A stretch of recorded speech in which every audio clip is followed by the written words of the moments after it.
Ya, luar biasa ya. CEO KGI Network Bapak Upi Asmaradana. Ya, boleh tepuk tangannya sekali lagi Pak. Baik, selanjutnya marilah kita bersama-sama menyaksikan penandatanganan Memorandum of Understanding atau MOU antara Kabar Makassar dengan Fakultas Ilmu Sosial dan Ilmu Politik FISIP Universitas Hasanuddin Makassar.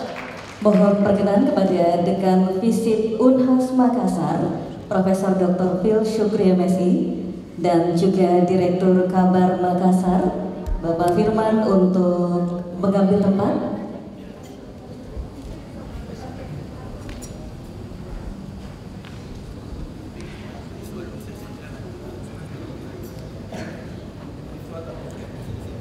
Acara penandatanganan disaksikan oleh CEO KGI Network Upi Asmaradana dan seluruh undangan yang hadir pada malam hari ini, dan juga disaksikan oleh penonton live di channel YouTube Kabar Makassar.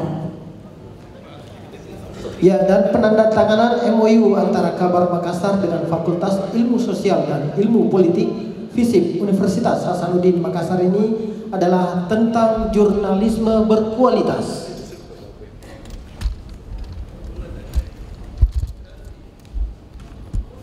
Penandatanganan telah dilakukan oleh Dekan FISIP Unhas Makassar dan selanjutnya Direktur Kabar Makassar, dan setelah ini dilanjutkan dengan foto bersama.